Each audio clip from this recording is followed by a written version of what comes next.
Thank you very much for having me this afternoon. I'm definitely a little bit nervous, and more nervous after yesterday's wonderful presentations from Mrs. Strom and from Udi. So as you guys make your way in, I'll just go ahead and get started. Most of you know me as a Spanish teacher, and maybe you know me as the Asheville White Yearbook Advisor.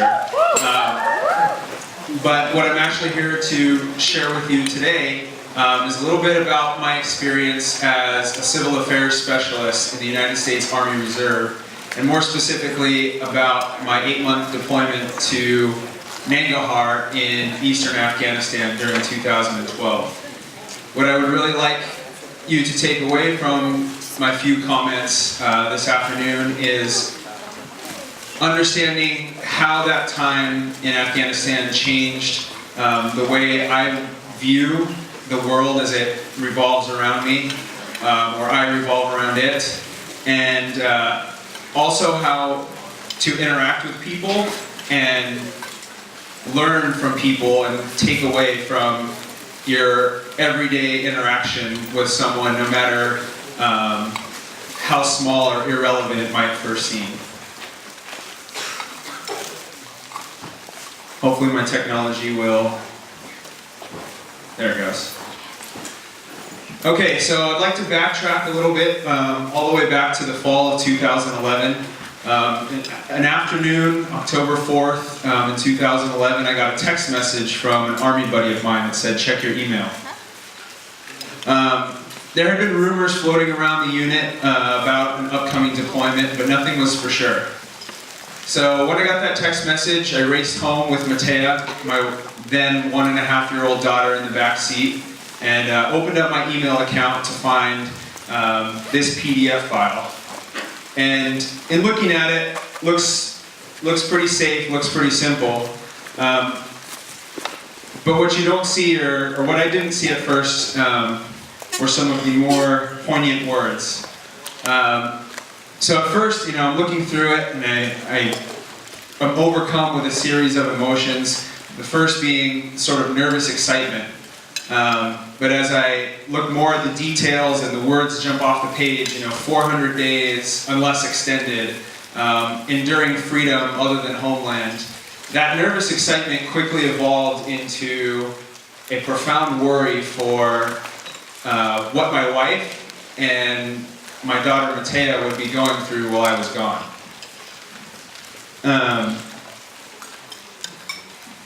And unfortunately, my technology is not working. But what can you do?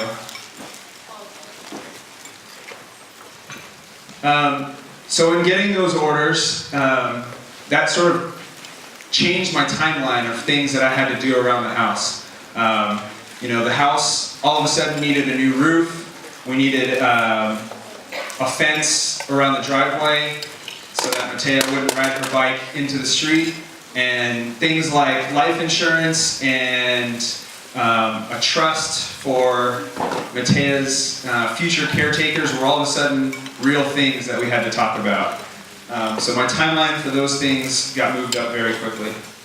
So I left Gabrielino in November of 2011. And after about 3.5 months of training in a wonderful place called Camp Atterbury, Indiana, and I say wonderful with a twinkle in my eye because it was a little bit less than.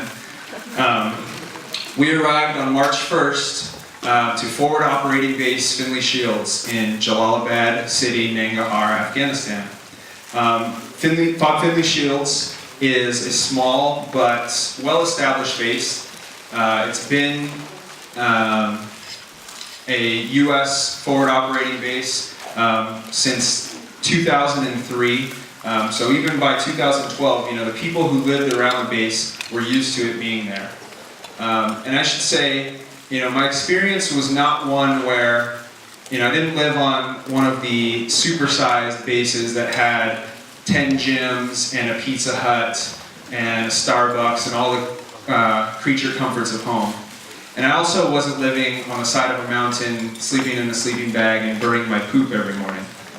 Right, so my experience was somewhere in between.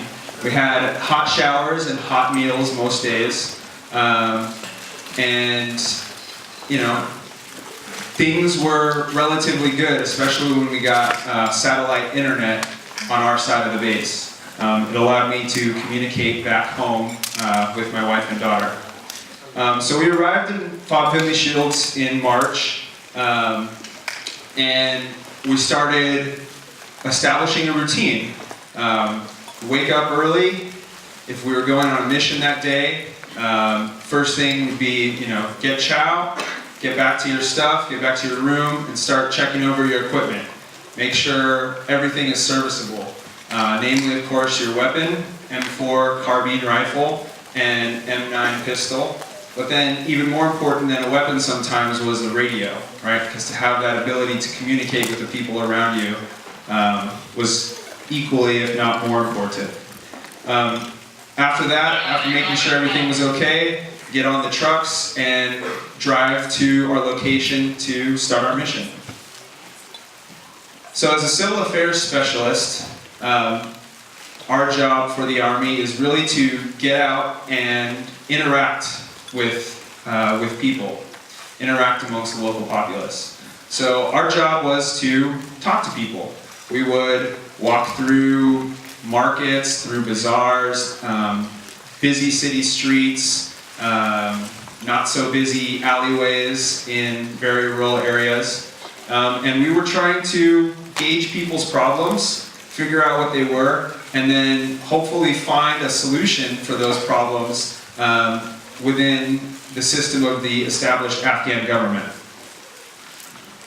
We had established a great routine for the first 6 weeks, had a number of successful missions throughout the area, and I was really starting to get my feet underneath me, feel like things were going well. I was learning this new job and feeling like I was pretty good at it. And so things were going well until all of a sudden they weren't. And on Sunday, April 15th, 2012, Forward Operating Base Finley Shields came under a coordinated attack by an insurgent group. The day started off like most other days. I didn't have a mission that day, so a couple buddies and I went down to the firing range to check our weapons. I was supposed to attend a training later that afternoon with the State Department about provincial finance and budgeting and all this stuff that I didn't understand but wanted to.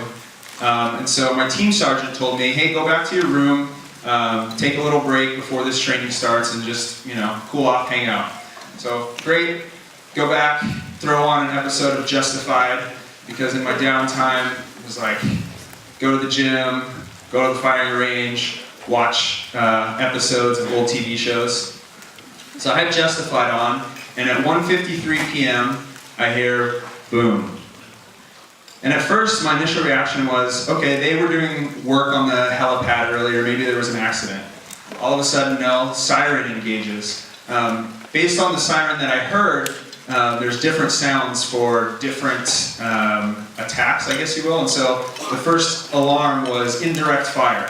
And so we're thinking there are rounds coming over the side of the wall into the base. So throw on all my protective equipment, run outside, and you start to hear small arms fire, so machine guns being fired. So now I realize it's not someone who can't see me, we're being fired at by people who actually see us.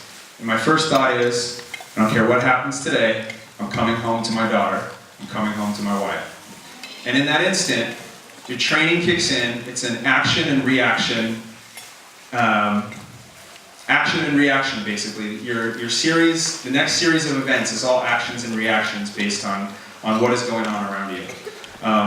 So I'm lucky to say that I've linked up with a couple buddies in my unit. We made it to a firing position, and we were able to help repel the enemy from one side of the base, where on another side they had actually breached the wire and were inside the confines and the walls of our base, which is supposed to be our safety net. So our routine that we had established over 6 weeks, things felt like they were going well, and all of a sudden it just turned upside down.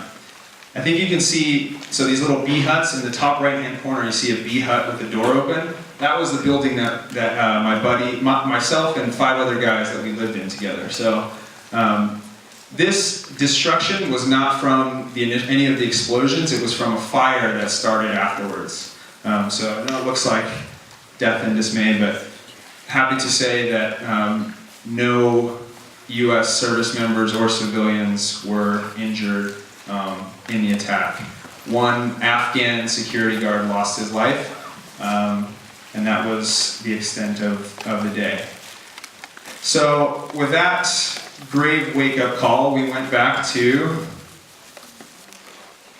sort of life as it was, going on missions again. Interacting with people, trying to figure out what their problems were, and learning about them. In this experience, what I really learned was Afghans are like a lot of other people around the world. They're humble, devout, and hardworking. They're incredibly proud. They're proud because they have a wonderfully rich linguistic history, cultural history, religious history, and they are very proud of that and want to tell you about any aspects of their culture. And so it didn't matter if I was talking to a boy selling his bunnies or a man peddling chickens. They all had something to impart on me about what it meant to be an Afghan and what Afghan life was actually like.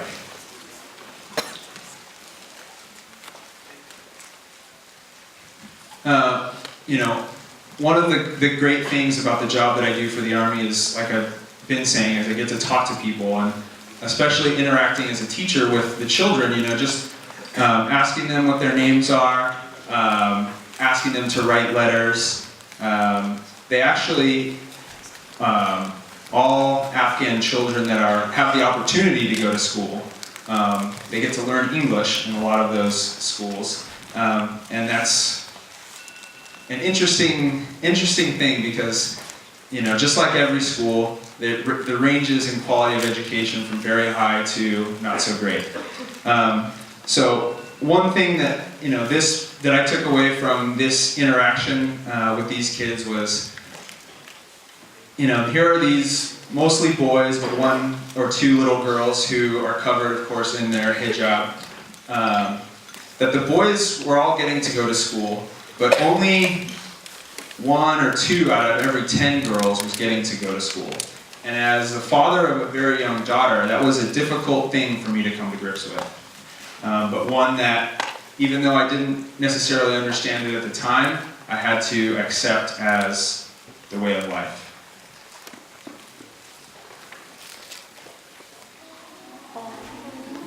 So finally, after 8.5 months or so, we started to make our way home.